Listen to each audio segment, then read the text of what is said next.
The Boundary Park Alert System is sponsored by Pendle New Tech, a family-run Lancashire business you can rely on for everything fire safety related, including supply and installation, maintenance, testing, certification, alarms, risk assessments, like I said, anything fire safety related. But what do I know? Visit pendlenutech.com and they'll sort you right out. Check the show notes for more information. This is a test of the Boundary Park Alert System.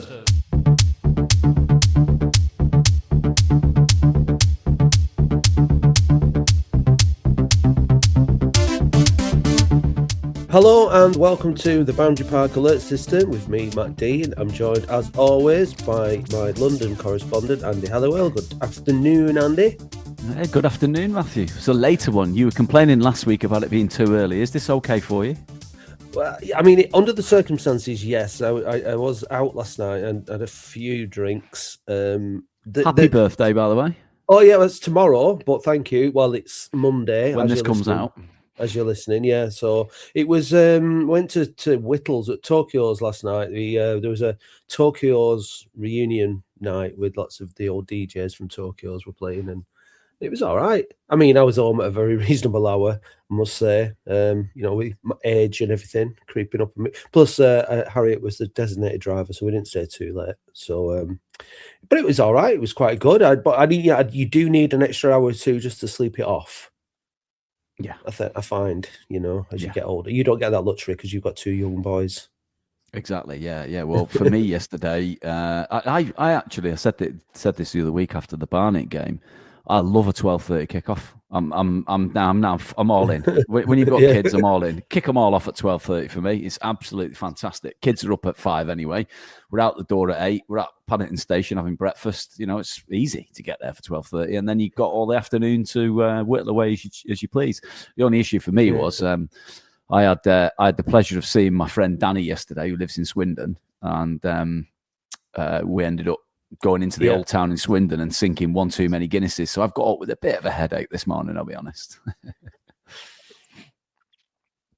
Yeah. Well, that's fair enough. I mean, obviously, it's much like kickoffs for you. They are not good for our results, seemingly, but we'll come on to that. And before we go on to anything else as well, we do have a fan guest who's lined up, somebody who was also in Swindon yesterday. So let's do the fan guest ritual, if you please, Andy. Yeah, it is a fan debutant, I believe. Can you tell us when was your first game, fan guest? I was talking to my dad about this. I'm not actually sure, but the first game that I know I was definitely at was, I think it was 2001. It was away at Stoke in the League Cup, and we won on penalties. I think I must have been about 7 or 8, but I can't really remember the game. But I probably went to some other games before that, but I just couldn't tell you which ones. Okay, so that dates you as a slightly younger supporter than the sort of average that would appear on this podcast. So that's good to get your perspective as we move on. Who was your first favourite player then, fan guest? I remember loving David Ayres, as most people would have done in the early 2000s. Because I'm from Plymouth, I didn't get to see that many games, so I just sort of went off what my dad told me. But he loved David Ayres at the time, so I ended up loving David Ayres too. Well, he was certainly one of the better players of that generation for sure. What is your favourite ever away game, fan guest? It's probably I'll probably be the only person in the country whose favourite away game was 2 years ago, away at Yeovil under David Unsworth. And the reason for that is since I sort of was old enough to go to Latics games by myself, I think I went about 12 years without actually seeing us win. So going to that game away at Yeovil, winning 3-0 was the first time in 12 years I saw us actually win a game. So that was my favourite away day. Is that when Mike Fondop scored a free kick, I think? Yeah. Nobody expected him to take it. Yeah, I remember it as well. I mean, if you live down in the southwest, then your games are slim pickings, aren't they? The Bristol clubs, Plymouth, Exeter, and I guess we haven't historically done very well at a lot of those grounds, have we, over the years? So you're probably not seeing that many wins. Yeah. I think we did all right at Yeovil during COVID, but obviously there were no fans there, so I missed out on that one too. Yeah. I've been to Yeovil once and I vowed never again. It's a right trek to get to. And then give us a little known fact about yourself. My great uncle, possibly great uncle, I'm not quite sure, scored the first ever goal at Wembley. So he I think it was the FA Cup final. He was playing for Bolton. I actually can't tell you whether he won that. I think he won that game, but he scored the first goal ever there. So that was quite interesting to find out when I did my mum's family tree. Yeah, that's some football history in the family there. Very good. Yeah, I wish I was anything as good as that. Oh well. And you probably wish you supported a better football team after yesterday. But before we get to that, who are you? So my name's Harry Ogden. On Twitter, I'm Harry Ogden14. I don't post on there that much, but especially if anybody's in and around Plymouth, just send me a message and say hello. Yeah, we've discovered it on the podcast, Andy. We've got fans all over the place and people who support Latics for all different reasons. I'm assuming off what you've said already that your dad is the link here. Is your dad from Oldham? Yeah, my dad's from Oldham. He lived there most of his life, but moved down here in the Navy. Then met my mum, had me and two sisters, and then about 20 years ago, so moved back up. So obviously I still see him mostly at Latics games. But obviously, I've kept the Latics fanhood for better or worse.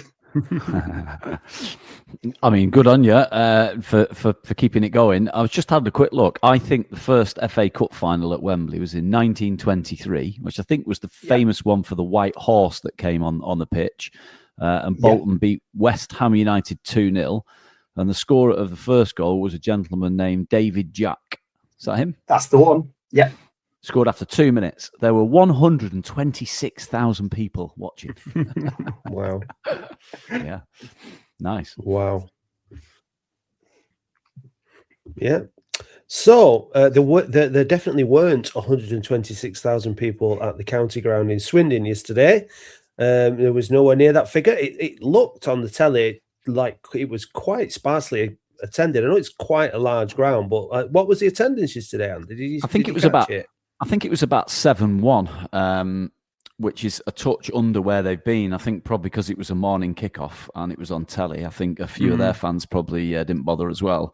We had about 400 odd there. We'd have probably taken 700, wouldn't we, had it been a 3 o'clock kickoff? So, he probably took a little bit off. So 7-1, but I mean 7-1's still not an unreasonable size crowd for Division 4. But it's a large ground, then, isn't it? It's quite. I don't know what's the capacity of that. I'd say it's about 15, isn't it? I think about 15. I think. Yeah, I think it's just slightly bigger than ours. But around sort of 15 or so. Yeah. So we had people travelling from West London. We had people travelling from Plymouth. We had people travelling from Oldham and all around the country. Expectant, I think, is probably not the feeling that we're going into it with. But you hardy souls still made the journey off the back of 2 defeats, 6 goals shipped against Barnet and Cambridge. And I actually thought that the first 20 minutes, I thought we were doing quite well. But let's get the perspective of you guys at the game. You kick us off, Harry. What were your thoughts on the game yesterday? Yeah, so I agree. I thought first 20 minutes it was counter-attacking football, but we were doing it well. We were pinning them back. We were mostly playing the game in their half, even though we didn't actually have the ball much. We just prevented them from actually being able to do anything with it. They had 1 or 2 sort of like pop shots early on, but they weren't really troubling. And then they got one sort of breakaway where we defended poorly for their first goal. And it just sort of got a bit worse from there. I thought the rest of the game, we weren't dreadful all game. We just weren't as good as we know we can be. It probably wasn't a 3-0 kind of game, but at the same time they did have also quite a few shots that Hudson saved. So we can't sort of think about it saying, well, we should have won that game. But I think if it was 1-0 or maybe a draw, it probably wouldn't have been unfair on Swindon either. I think that's similar to last week, Andy. I think both these games have been flattering to both Cambridge and Swindon in terms of the scoreline, but in terms of like our defending, particularly for that first goal, absolutely no threat whatsoever. And between certainly Caprice and Daniels, they really didn't do what they were supposed to do.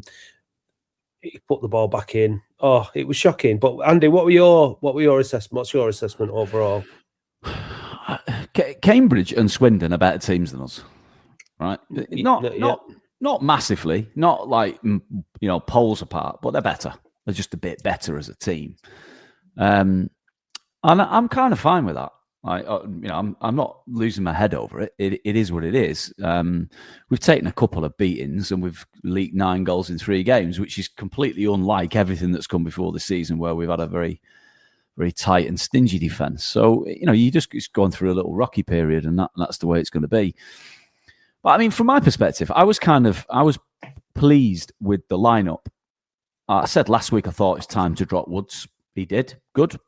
He put Taylor in. Good. We've got Kavanagh, young lad. Good. He played 3 at the back. Gives Simiu a run out. Good. This is good. This is what we need to see. We're not going to go down. We're not going to go up. So we might as well have a look at them now. And almost my view, and me and my mate Danny Mack and Mark Oliver and all our related kids and dads and whatever who were in the pub together, had a good 2 hours afterwards just debating which players looked like they could form part of a squad that could have a promotion challenge next season. And we went through them. And so Hudson, if you keep him, you might sell him, but yeah. The back 3, Manny Month, yeah, if we could keep him. Donovan Daniels on yesterday's performance, I'm not sure. Daniel Simiu, not sure. Across the sort of 5 in the middle, I'll come back to the 5 in the middle, 5 at the back later. But Caprice, I think he's cooked. I thought Pet was rubbish yesterday, really weak. Taylor, well, he's got something about him, but he's just naive and sometimes wouldn't release the ball when he should and what have you, but he's got something about him. Who else is in the middle? Payne. He played him in front the screening role yesterday, which is the bit that he looks like he should be better at than the one more advanced, but he was pretty quiet. Who am I missing? Who was on the left? Robson, yes, definitely good enough for me. And then up front, Fondot, not really good enough. Kavanagh, very difficult to say. He showed a bit in the first half. Kavanagh, I thought, bustling about, shielding the ball. He looked strong, holding it up a little bit, even though he's not a tall man. But that penalty was absolute pish, wasn't it? I mean, it's absolutely rubbish. So disappointing for him, because if you score on your debut, and you get off to a flying start, that's exactly what you want. So that's not great. But you sort of, that's how I'm viewing every game now, between now and the end of the season, is whatever 11 he puts out, and I'd like to see them all have a go. Every single one of the squad players we've got, I'd like them all to have a reasonable crack between now and the end of the season. So we can say, when we get to the end of the season, we know for sure which ones we're keeping and which ones we're binning. Because that's just where we're at. It wasn't great yesterday. We don't retain the ball well enough. The midfield is a problem for me. But when I saw the lineup, and I saw that Payne was still there, I thought that's okay. Dropping Woods, like you said, needed to be dropped after a few weeks of not being his best. But I thought Payne would be in that same role as he has been, and that's when I was disappointed, because I thought, if you're going to play somebody there, play Stevens, who can create much more, and did a little bit when he came on, but in that screening role, which is probably where he's best, he started quite well, and then I think as the game went on, he just faded a little bit, and we just lost control of the ball more, and like you said, Pet wasn't helping him out at all. Pet had a really poor game, I thought. But you're right, that midfield definitely needs improving somehow. Well, for me, the way it lined up, the way it was intended, at least, is it was supposed to be a back 3. Manny on the left, Simiu on the right, Daniels in the middle, and then 5 across the middle, with the wide players being Robson and Caprice. But actually, quite often it was a back 5. So if you watched them line up, the two wing backs would sit deep, and you'd have a back five. In fact, there was quite a bit of the game where Robson had pushed up on the left hand side and Caprice sat back, so it was a back four. So it was a bit fluid. But we just didn't get forward enough. So if you had Payne screening it, doing the Woods role, screening in front of the back three, which is what he did last season for a few games and looked okay, then that should release the others, should release Taylor and Pett to get forward. But I thought Pett was pretty poor yesterday, weak in a lot of tackles, looked very slow, looked creaky and old in comparison to Swindon's midfield, which are much more and this is the thing, like whilst Cambridge weren't brilliant, and whilst Swindon weren't brilliant, and whilst Walsall weren't brilliant, I know we beat them once, they have a much more mobile centre midfield than we do, and they had much more width, and Swindon's width yesterday was what helped win them the game. They just kept playing. It's a big pitch at Swindon. It's quite a wide pitch, and they used that width, and we just don't cover the ground as much. Unfortunately, and we're a bit weak in the middle. And I don't know whether Conlon would make much difference, if I'm honest, because Conlon's not the most mobile. I know he's a leader, but I'm not sure he'll make much difference. So I think we need to have a look. It's amazing, really, if you think about it, because Mickey Mellon has signed about 400 midfielders, hasn't he, over the course of 3 years, and we still haven't really found like an absolute, baller who will run the centre midfield yet. So. Yeah, it is what it is. We're going for a little rough patch. I'd change it up for the next game. So we got a break until the weekend, haven't we? I'd put a different selection in and let them try and prove. I'd be saying to them all now, this is it. You're basically playing for contracts. All of you that are out of contracts, you're playing for a new contract. So between now and the end of the season, if you want a new contract, you're gonna have to show me what you can do, because this is it. This is the decision that we're going to be making between now and May.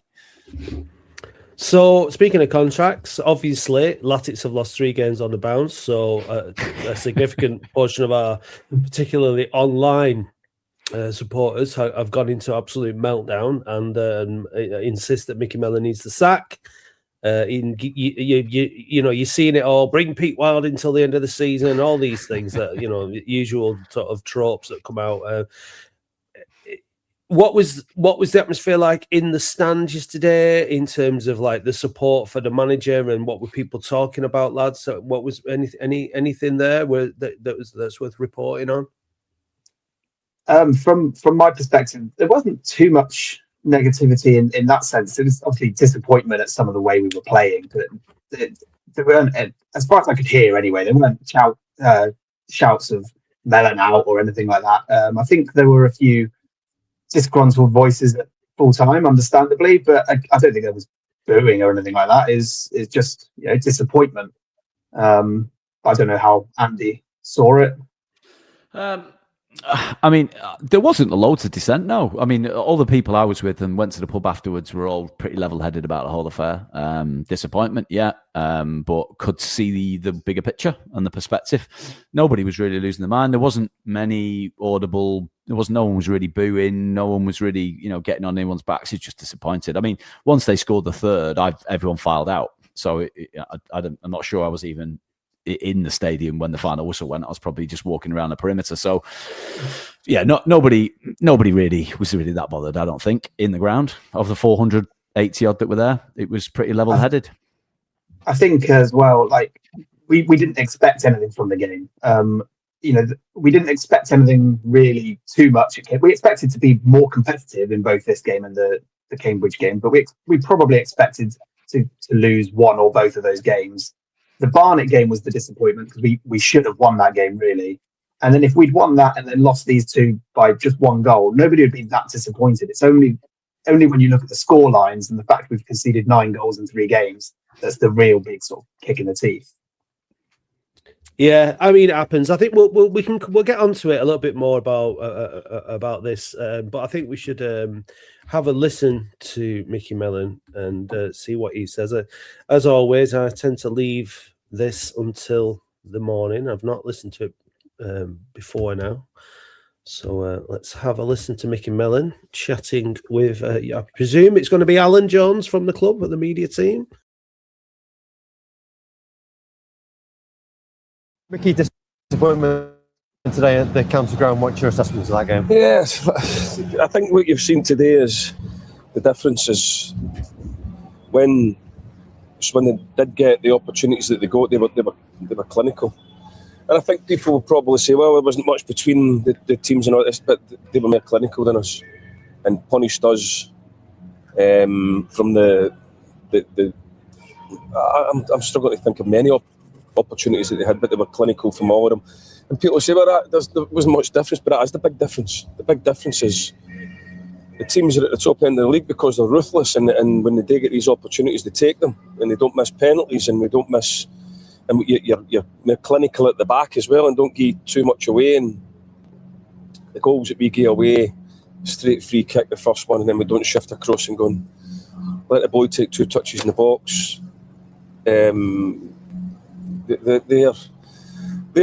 types of defending that you don't get if you're going to be at the top end of the division. So that's where we've let ourselves down in that effort, all the rest of it. And there was some really good pockets of play, some really good, real moments of play. I mean, probably up to the score, the Swindon couldn't get their own half in the second half. But when you've got that kind of pressure, and you've got to capitalise on it, you've got to be ruthless, and you've got to go and force an opportunity and get a goal. And we weren't able to do that today. You've mentioned about those moments and the defending that's cost us. In that respect, is it the overall team performance, or is it individual errors that's costing us at the moment? Yeah, individual errors. Every goal is, Al, when you probably look back on it. But like I say, you've probably seen a difference between where we are and where teams are at the top. There's between the 2 18-yard boxes, I think that we were possibly the better team. But you don't play the game, you don't get points for how you do in between the 2 18-yard boxes. You get points for how you do when you get into the 18-yard box and how clinical you are. And we weren't clinical today in Swindon were. Did, I suppose, the first goal, the timing of it, obviously, what led up to that first goal, does that show that point, really?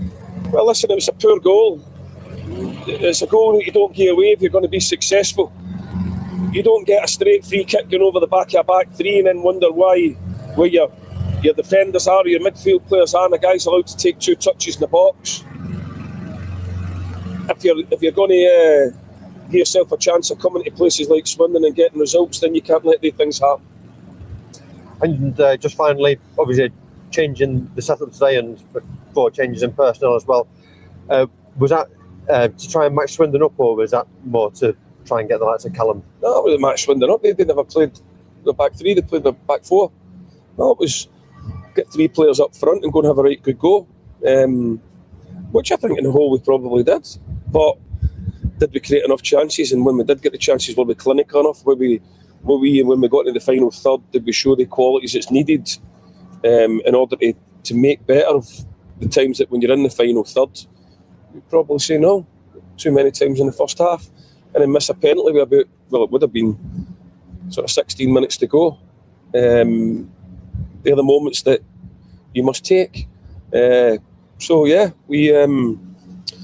that is the story of the game, and we'll go away from it and we'll say, well, yeah, but the difference is the final third, defensively in the final third, attacking in the final third, and at the minute we are getting punished for our end final third, defensive third, and we ain't doing enough to be clinical enough in the attacking third. We're the fire experts, fire safety experts at Pendle New Tech.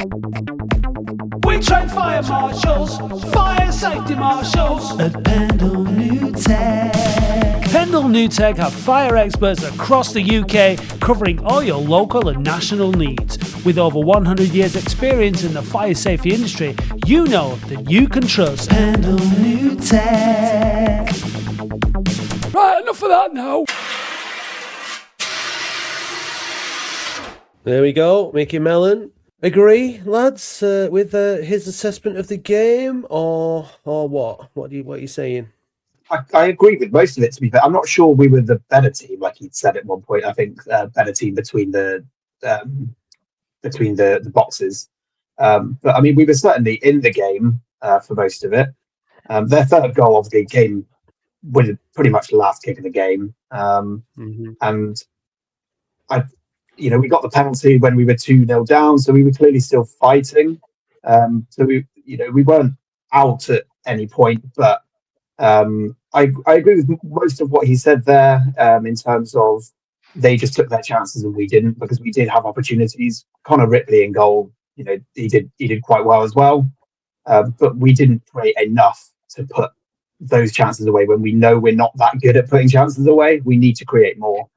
Caprice looked like he had a good chance to score in the first half. I don't know what it looked like on the TV, Matt, whether you got a replay of it. I didn't see it, but he kind of shanked it, didn't he, when he could have had a good... Yeah, and Pet had a really good opportunity as well, where some really good football between Kavanagh and Pet, and between Kavanagh and Caprice, played the ball across the box, and he screwed it wide.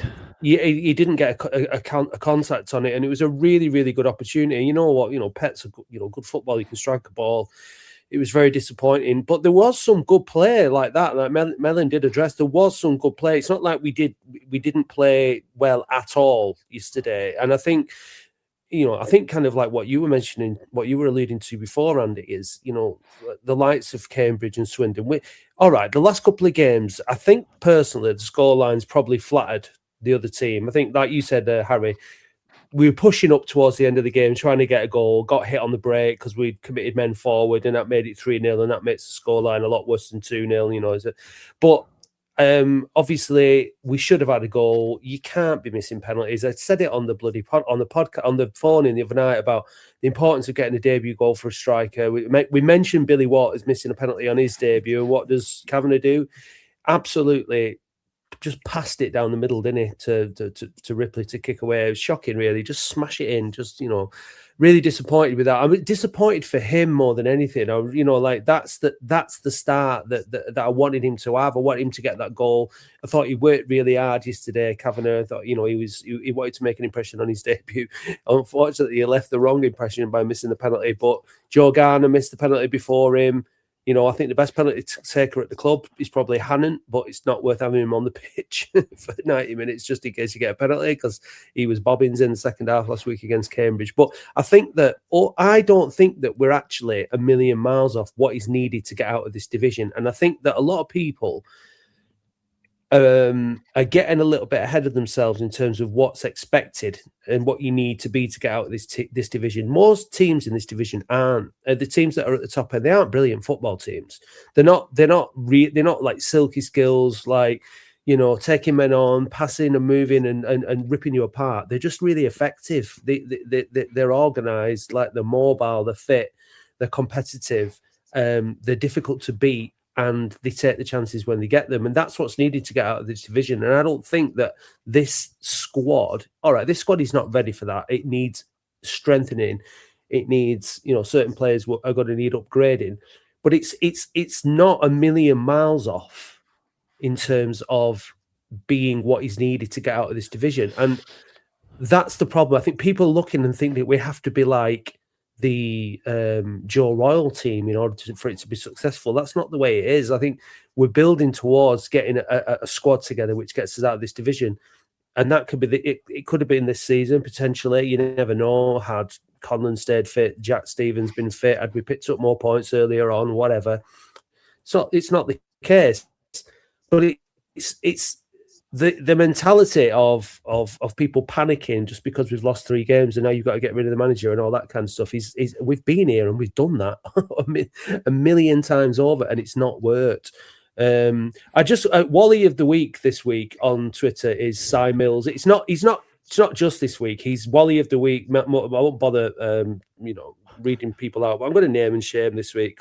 3 losses on the bounce, he tweeted 23 hours ago. The club's propaganda wing will keep wanking him off and spouting that he should sign the contract. I presume he's talking about us when he says that, but he hasn't got the balls to actually to mention us. He says it's embarrassing now, just simply embarrassing. So whatever. He's gone on to tweet some other bollocks as well, because he has his opinion, and that's right. His opinion's right, and everybody else is wrong. The 147 people that follow you on Twitter might suggest that maybe your opinions aren't quite so so valid. But it's 148. He's gained one since yesterday, so well done, sir. That's good. That's good. He has been on the pod before, and you know what? He's welcome to come back on and have that discussion. Have a proper discussion. I won't call him a Wally. I may even apologise if he convinces me of his arguments that his arguments are correct. But you're always going to have Latics aren't unique in that respect, are they? It's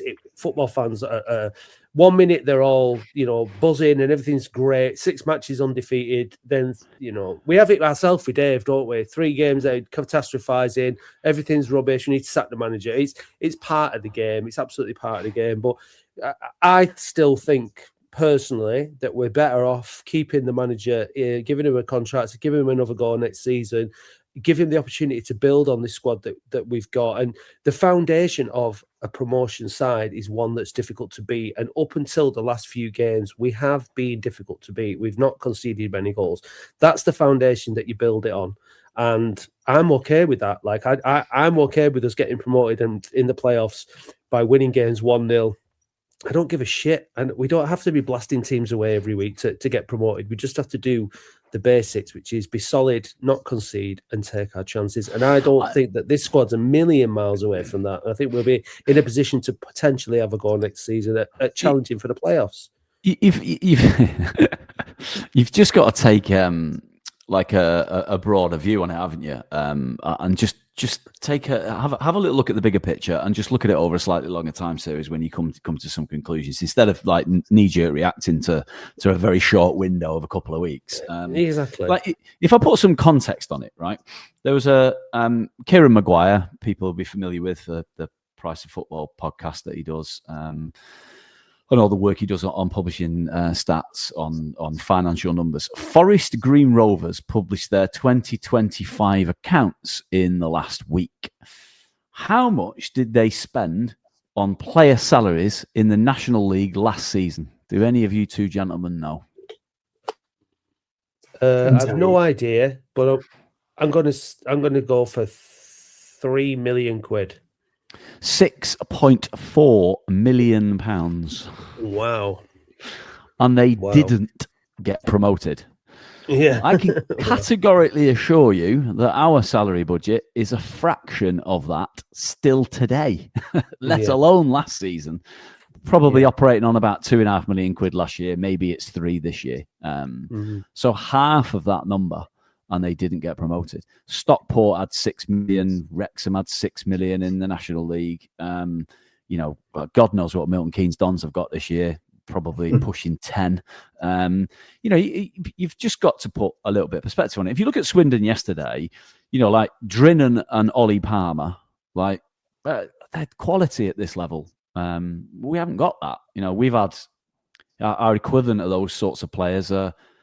Have been Quigley and Fondop. They're not as good, right? So we're going to have to find better players, and we're not going to be able to do that by throwing large amounts of cash at it. We don't have that money, not today. That's not to say we wouldn't be able to build a larger war chest in future seasons with a combination of income coming from off football activities or the sale of players like Quigley.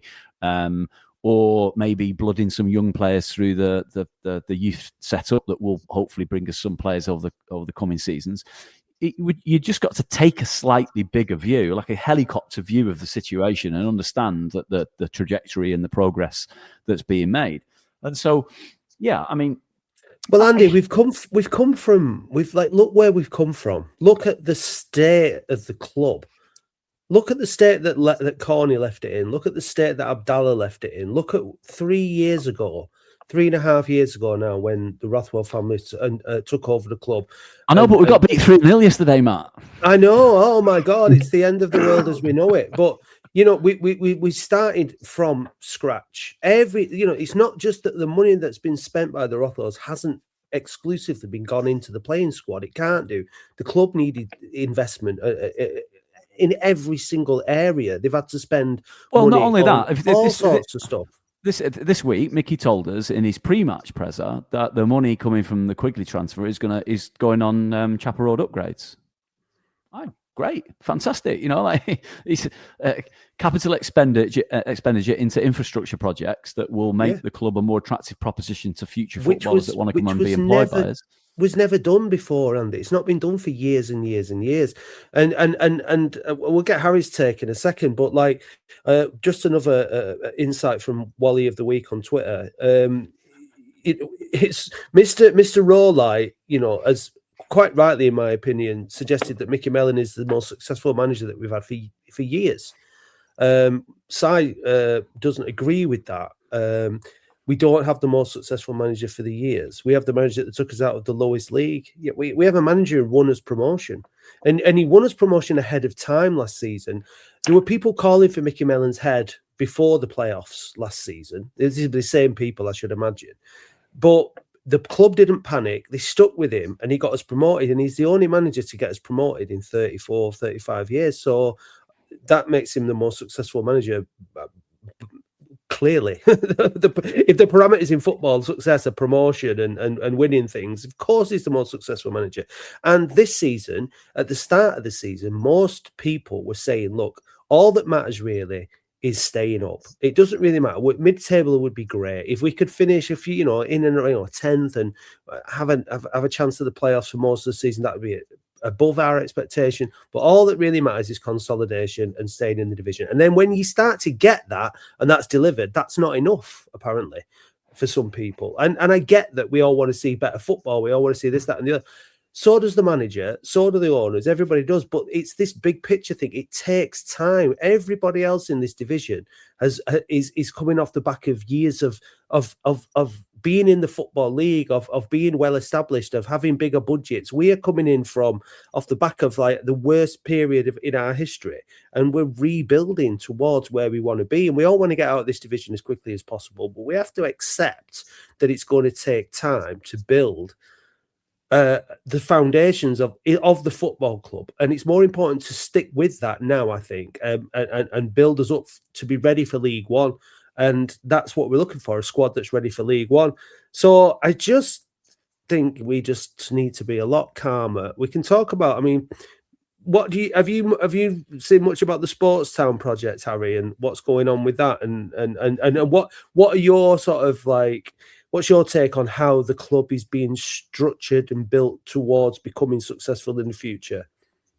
So, I mean, this is the first time that I can really say that, I'm proud to be an Oldham fan in pretty much my life, because obviously from when I would actually start following them myself, sort of early 2000s, we were just treading water. How we stayed in League One for 20 odd years, I've no idea, because the budget we had, the players that we had, we were changing the entire squad every single year and somehow stayed in League One. And then we did the same in League Two under Abdallah. Not for years, but then we got relegated and ended up out of the Football League. But now we're at a point where we're actually choosing players. We're not just getting the scraps that everybody else just doesn't want, which is what we were doing. We're choosing players, and it's not always going to work, but there's clearly improvements there. Like you said, we got our first promotion in 34 years, and Mellon has to be given credit for that. And we weren't expecting that. There were people in even April last year still saying to sack Mellon, and we got promoted 2 months later. So I don't think we're ever going to win those people over. But there's clearly a process that is being followed. We're putting money into sustainably running the club as much as you can sustainably run a football club, because obviously there's lots of money to be lost in football. But we're trying to build that academy back. We've got that a year ahead of schedule. That's going to be massive for future income. And selling players like Joe Quigley, obviously great bit of business from the club, and I'm absolutely fine with them putting that into the training ground, because that's what's going to make us continue to make money and actually have a club, which 5 years ago we thought we wouldn't.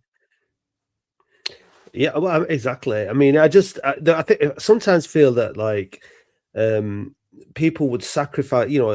People talk about, well, at least we're going to get a netball stadium or whatever, and it's like as if dismissively, as if that Sports Town project is pie in the sky, or it's miles away. It's not going to. It's going to take forever to come off. So, what about now? And they would sacrifice the long term investment projects that are going to keep the club in the Football League and beyond, nearly to hopefully into the Championship at least, over the next 10, 20, 30 years. And that's the kind of long-term vision that we have to have. Andy, your closest ground is Brentford, isn't it? Brentford was a case in point where it took a long time, and they restructured the football club. They got the new stadium. It took. Look at them now; they're in the Premier League. And it doesn't just happen overnight. You're going to have to take a little bit of short term, sort of be patient and wait for things to click into pace, because there needs to be additional revenue streams that support the football club, that we can invest in players, because and new infrastructure and all that kind of stuff. And that's what these plans are. They can't just keep pumping money from their other business interests into it. And then there's also the fact that having this fantastic facility and sporting facility in and around Boundary Park is obviously going to make. It's just going to have so many different knock-on effects, and it's really important that kind of long-term planning is in place. It has never been in place apart from when obviously Blitz and Co thought about building the new stadium, which obviously never happened. But since then, there's never really been any long-term plans, and look what happened. So I'm quite okay with us having an eye on the future. Obviously, they need to keep things ticking over. Mellon is a short-term manager. He's a 5 year, maybe 6 years, something like that, to help stabilize the club, and that's why he's bringing in more experienced players over youth, because he's got to try and get things stable at this time. In the future, I'm sure we'll be blooding lots of young players through. I share the frustration about Will Sutton. I don't quite know why he sent him out on loan. I think he could be doing a job this season. Things like that. There's always going to be little things that are contestable, but on the whole, it's here nor there, really. Yeah, like my mate Danny was saying yesterday, his daughter Alexa's doing her A levels at the minute, or a mock. She's about to do a mock A levels, and he was chatting away about that for a bit, and he was like, it's a mocks, it's not the end of the world. It'll be a good barometer and a good test for next year when she takes them for real. And then we both paused and went, it's like Latics, that, isn't it? Mm-hmm. They're doing the mocks now. We're having a look now for next season. Everything could be geared around next season. We're not going to go down. You probably only need 45 points to stay up. We've got 35. We only need 4 wins out of how many games we've got left. We'll get them easy, not a problem. So we'll stay up comfortably, I would have thought. So we just look at next season and start. Let's have a look at some of the players we've got on our books, and then make some cold, tough decisions about next season and who we need to move on and who we can get into to improve the squad. But we have to be mindful, like I said, of the budgets there a moment ago, is we're not going to have a budget which guarantees us the top 7 finish. Probably not going to have the 7th highest budget in the division anytime soon. So he's going to have to punch above his weight, like he did last year. Like he's going to have to do that again. So yeah, I'm quite. There are elements of the way that Mickey does things which you can be critical of. The style of football can be a bit dour.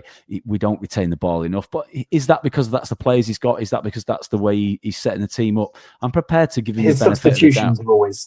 His substitutions are always questionable. Yeah, you can pick holes in some of the players that he brings on and off. And that's why you'd probably, if you're going to give him a 2-year contract, which is what's mooted, right? If you're going to give him a 2-year contract, and he's not going to accept a 1+1, then what you'd want within that 2-year contract probably is some measurable barometer of performance, which is, in the next season we need to finish above where we finished this season, and see that there is incremental improvement year on year, and then whether he is a 5 or 6 year tenure manager, Matt, or whether he stays for 12 years like Frizzle and Royal did, I don't really mind, so long as there's progression. Absolutely, and that's what we've got. Like since he's come in, we've had progression and we've had improvement year on year. Now, people seem to think that because you maybe suggest that the manager stays in, you think he's perfect. We don't think that, do we? We don't think that it's not like there are things that we can be critical of. It's just that in the grand scheme of things, being critical and picking at things all the time detracts from the overall good that is being done. And I think, I genuinely think that if he stays for next season, he'll have us further up the league than he did this season. And I think, again, the year after, that's as because the thing is, Andy, if we were to say, right, start again next season, who comes in? Harry, have you got any ideas as well, Andy? Who comes in? Who realistically is going to come into Latics and just kick on and have us fighting at the top of the league? Because that's so everybody seems to think that's what's going to happen. It's all hypothetical. It's like, yeah, maybe somebody will come in and do that, but maybe they'll struggle and do worse. So it's a gamble. I don't think any manager that would have come in for this season we're in the middle of now would have done particularly any better, because, as you've mentioned multiple times on the podcast, the month behind that we were at the start of the season is massive. Like, we didn't know what league we were in until the 1st of June. And you can't then start realistically planning that day. So it's going to be another few days whilst you're celebrating and having a break and whatnot. And so other teams were at least a month, maybe even 6 weeks, maybe even a few months, because plenty of teams would have known what league they were in come March and can start planning. We assumed, based on the performance of January to April, May, we were probably going to be in the National League. We had an eye on League Two, but we couldn't actually start signing players based on where we were in the league, because nobody would want to join saying, oh, well, it depends if you're in League Two or not, because we just didn't know. So we had to go for players who we think would do well enough in League Two, but would be happy in National League. So now we have the opportunity. We know we're going to be in League Two next year. We're not going to get relegated. We're not going to go up. We're probably planning now, and that's the difference. Yep, sounds reasonable enough. Pete Wild, Andy? No, I mean, I would have said yes a few years ago. Maybe I said yes this time last year, possibly if Mellon hadn't stayed or got us into the playoffs. But there's no guarantee that he's going to be any better, right? Exactly. He has no history or pedigree that says he's any better. He's never won promotion with anybody. He's done reasonably well with a small budget at Barrow in this division, but arguably no better than Mellon has done with his previous clubs. And there's one argument, there's one sort of part of the story, which is he got Tranmere up 2 years on the bounce, and then Tranmere came down. I think it was in the COVID season they came down on that average points per game thing. We could end up going up to League One and then struggling and coming back down again. What would you do? Sack him straight away? Or would you stick with him and let him get you promoted again? Like, if you extrapolate the long-term view over an even longer period, there is no divine right or guarantee that every single season we will continue to rise. There will come a point where we will get worse, because that's what happens to football clubs. Particularly if you have a crop of players that work well together, and then you have to sell one or two of them for infrastructure improvements or wherever it may be. You may have a fallow period. Just like you have a fallow period in a season, you might have a fallow season. As long as you're not getting relegated to National League, or then you don't need to worry too much. So I think I'm cool with it at the minute. I'd like him to play with more width. I'd like him to play a bit more possession-based football. I'd like to see us attack more than be defensively mindset. But I'm happy to take it so long as the progression is going in the right direction, which at the present it is. And every manager has an expiry point at a football club, and the circumstances of that vary, under which that comes about vary. But I think at the minute we've got a stability at the football club for the first time in donkey's years, in terms of the relationship between the board, the manager, the success he's had by getting us out of the division. And we, like you put really well, Harry, we're able to start planning for next season. You mentioned about the contracts and whatnot, Andy. We've got serious people at the club who are going to negotiate contracts in the best interest of the football club. So let's just let them get on with it. Let's back the manager while we've got him. And this is the other thing. So I try to back a manager when he's the manager as much as possible. It'd be very, very easy on here, probably get more clicks, get more, maybe more listeners that are ranting and raving and giving it all that, and but that's just, well, that wouldn't be authentic, first of all. But I think when the players and managers are in situ, let's back them, and the board, as always, will make the decision whether it's time to stay or time to go or whatever. So we had a good run of 6 games before this little spell. We're on a bad run. The bad run needs to end. Mellon needs to figure out what he's going to do with his squad and his team to stop that and start getting some results again.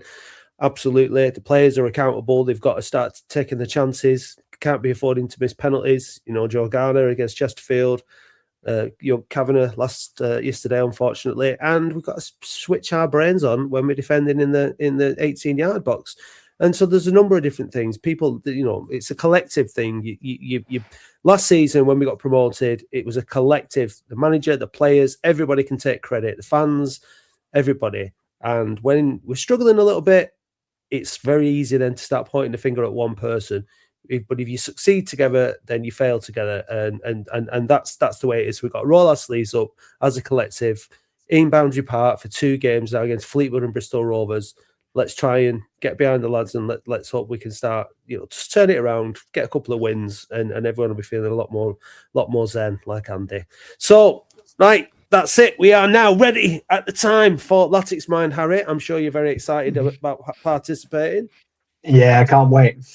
How do you usually get on? I usually think that if I've got 2 right, I've done really well. So we'll see how it goes. Obviously, I wasn't able to follow Latics until mid 2000s, and even then, only able to watch games about 10 years ago. So anything before that is just a guess. yeah, fair enough. Yeah, right. Well, best of luck. Are you ready, Andy? Yep. Brilliant. Let's play Latics Mind. Latics Mind is sponsored by Oldham Athletic Supporters Foundation, investing in the fans, the club and the community. Join today at oasf.co.uk for just £12 a year. OASF, because we're stronger together.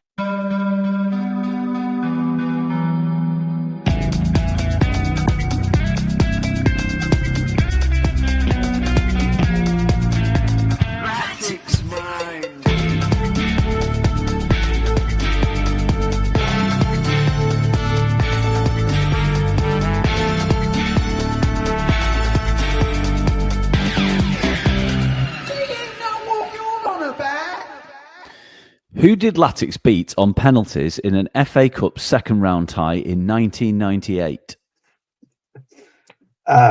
Doncaster. Wrong, it was Brentford. Who scored the last goal of his first spell at Latics in the 2-0 New Year's Day win over Hartlepool in 2024? Pass. Who was Latics' last EFL New Year's win against? Grimsby? It was Notts County. Who did Stuart Barlow leave Latics for in March 1998? Palace. He was Wigan. What was Latics' biggest Boxing Day win in the 1990s? As in the score? Yeah. 3-0. It was 4-1 against Wolves. Which away ground did Latics draw twice at in the 2023-24 season? Dorking? It was Chesterfield. We drew 1-0 with them and 2-0 with Halifax there. Which non-league club beat Latics in the FA Cup second round in 2016? Pass. Who was Latics manager on Boxing Day 2014? Lee Johnson. Correct. Who did Dale Stevens leave Latics for in March 2011?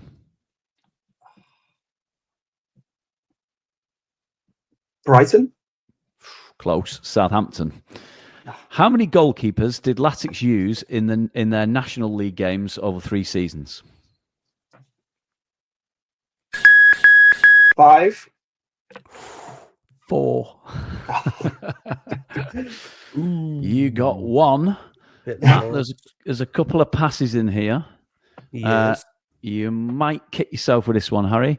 I think I know this one. Who scored the last goal of his first spell at Latics in the 2-0 New Year's Day win over Hartlepool in 2024, Matthew? Josh Stones. Correct. Yes. And which non-league club beat Latics in the FA Cup second round in 2016? It was on telly, and Peter Clark had this forlorn figure as he was stood there in the middle of the pitch as the fog was coming in. It was Lincoln City. Correct. Yeah. With the Dale Stevens one, in my head I was thinking, I'm sure it's Brighton or Southampton. I went for the wrong 50, one. 50, yeah. Well, he of course played for Brighton for a long time, didn't he? But he went. Yeah. He left us on loan, I think, to Southampton in that season. Yeah. Yeah. I did all right there because I got Stuart Barlow to Wigan as well in my head. Yeah. So I definitely got 3. I'm not sure I got any of the others, but 3 is decent score for me. Yeah. Very good. Well, at least you didn't get a 0, Harry. That's what we said. Yeah, I was hoping for some kit sponsors because I can remember them. Because even back in the early 2000s, I had kits, so that was the only thing I could know. There is normally, and I think there is coming up in the next few weeks. You just missed out on the Paul Prendergast machine this week. Oh, you certainly didn't disgrace yourself. You hit the post with the 4 instead of a 5 there. It's very close. Fine margins, isn't it? It's fine margins. So yeah, and I didn't get 0. So there we go. Another. Exactly. So so it's 2 games in from next Saturday. We've got Fleetwood and Bristol Rovers. Joe Quigley will be making his return to Boundary Park, so he's guaranteed a goal, isn't it? In that one. How do you think we're going to fare, lads, against is Norwood? I don't know. Is Norwood playing? Is he fit? Will he? No. Yeah, he hasn't played since. He hasn't played since last year, calendar year. He's been injured for ages, so I can't see him playing now. Yeah. So it was a good move to get rid of James Norwood because he's clearly past his best in terms of his physicality, unfortunately for him. But yeah, lads, how obviously we are not exactly we're not exactly brilliant at home, are we? Our form isn't great, so we've got a good opportunity now to turn it around with 2 home games. Do you think we'll do all right, or do you think the struggle will continue? I think we'll make amends against Fleetwood. Might be a bit tougher against Bristol Rovers, partly because it's not Saturday at 3:00, because that seems to be the only time we can win a game apart from at Christmas. But I think they're on a semi-decent run of form, Bristol Rovers, aren't they? But I feel like we'll beat Fleetwood. Who knows, Matt, is the long and short of it. I think we will lose some more games this season to teams that we expect to beat, and I predict we will beat a team or 2 that we didn't expect to win against, and we'll get to the end of the season having picked up more than enough points to be very, very comfortably clear of relegation. That's all I can probably say with any confidence. But we've got, out of our next 4 games, we've got 3 at home: Fleetwood, Bristol Rovers, and Crawley. You'd hope to pick up some points there, and Gillingham, they're not exactly on fire either. We've got them in between away from home, so you never know. You never know where the points will come from, but we will get comfortably enough points to not be looking over our shoulders. That's all I know. The Boundary Park Alert System is sponsored by Pendle New Tech, a family-run Lancashire business you can rely on for everything fire safety related, including supply and installation, maintenance, testing, certification, alarms, risk assessments, like I said, anything fire safety related. But what do I know? Visit pendle-nu-tech.com and they'll sort you right out. Check the show notes for more information. I mean, when you look at the table, like from basically 13th and Accrington, there's a lot more green ticks. Where those teams 13 up the top half of the table are doing a lot better. They're picking up a lot more points, wins and draws. From there downwards, Fleetwood have lost 4 of the last 5. They've won 1. We've lost 3 of our last 5. Tranmere have lost the last 5 on the bounce. Cheltenham have lost 4 of the last 5. Bristol Rovers have lost 3 and 5. Barrow have lost all of their last 5. So, and then didn't Harrogate beat Cambridge at the weekend? Which show, doesn't it? They'd lost all their games prior to that, so it just goes to show, like you said, Andy, that on any given day, anyone can beat anyone in this division. So we've got nothing to fear from Fleetwood. They're not on a good run. We're not on a good run. So yeah, hopefully we can start picking up some of the points. Just beating the teams below us is all we need to do to feel comfortable in it. Like, put a bit of a distance between us and them, and we've obviously got to play all of those teams down there below us this season. So yeah, I'm not worried. I'm not looking over my shoulder. And I think you made a great point before, Harry, that the plans can be put in place for next season. Obviously, really, they wanted to sign Callum. Is it Callum Kavanagh? Yeah. They wanted to sign Callum Kavanagh. They give him a couple of year deal, young lad.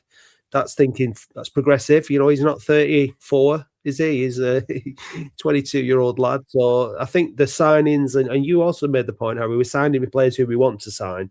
We're not just being pushed into, panic buys, which, to be fair, we've been doing that. There's obviously the likes of Worthington, Billy Waters stand out as the kind of players that, we, even under the current manager, the current ownership, with not the smartest buys, and smelt of desperation a little bit, but hopefully there'll be less of that going forward. And hopefully, I really hope that Kavanagh can get off the mark within those 2 games and put that penalty miss behind him, and kick on, because it is the difference. If we can just get one striker scoring 1 goal every 2 games or whatever it is, getting out there, and it'll make all the difference. So Jack Stevens as well, I'd like to see him getting more time on the pitch. And yeah, I'm sure we'll do all right. Any other business, Andy, or have you covered it all? We've done it. Let's look forward to reconvening in a week's time after a more positive performance, eh? I hope so. Harry, thanks very much for joining us, mate. Yeah, thank you guys as well. Are you aware of any other Plymouth-based Oldham fans, or is it just yourself? So I've seen quite a few around, but like when I've been at work driving, so I'm a delivery driver, so I've just seen a few people just in Latics shirts, but I don't actually know them personally.